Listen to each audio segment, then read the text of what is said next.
welcome to sunny California and the Glen Helen Raceway. So stoked to be able to witness these guys taking on this massive track that we've built here in Glen Helen. It's going to be an exciting afternoon of freestyle motocross. That is the suicide flip no-hander. Oh, 4 feet short again. Nice high wall ride by Wes.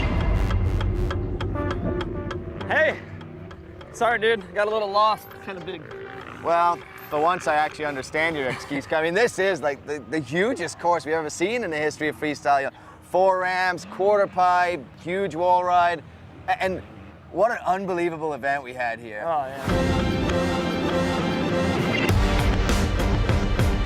Right away, Thomas Pagès comes in with the vault. Can you say starting off strong? Potter really showing how comfortable he is with one of the top 3 probably toughest tricks. Todd Potter in top spot here in Glen Helen. Well, Todd Potter, I mean, on his home turf here, I mean, really, he did so well because he just did stuff that nobody else would do. This is right up his alley, but seriously, I want to talk about the sensational comeback of Thomas Pagès. That kid is one of my favorite riders, and I haven't seen him for a while. What's up with that? Well, you know that the selection committee for Red Bull X Fighters, they kept kind of arguing between themselves on whether a guy who didn't have a backflip could actually do well at the top levels of freestyle. Yeah, no, but that's really the whole point. How could he come in without a backflip and win a competition like this?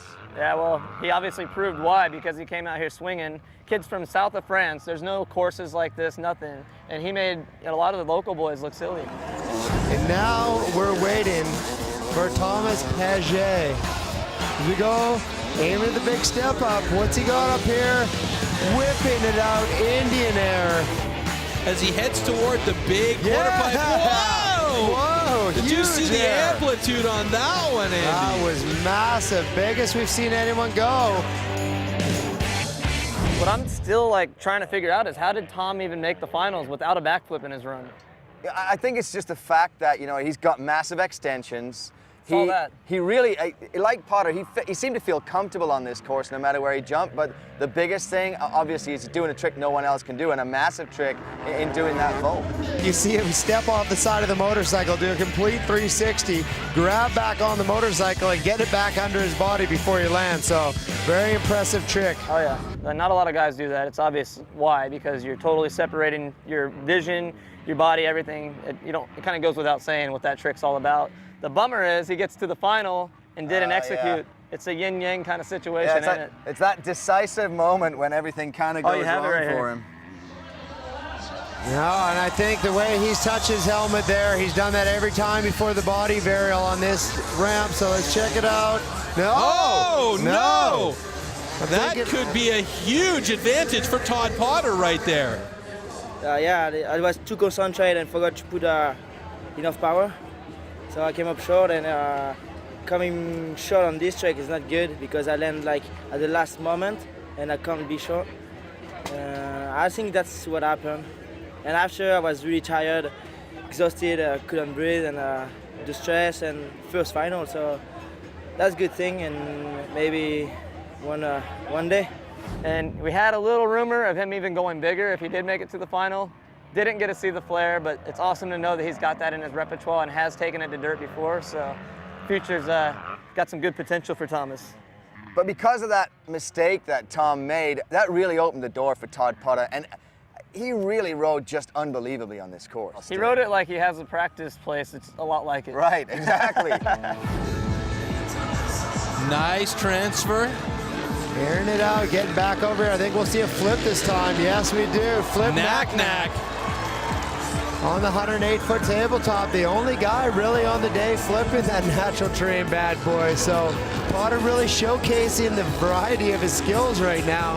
Big backflip off the dirt takeoff with the heel clicker in there, and then he flips up, flips up, the step up, and the crowd is erupting here at Glen Helen.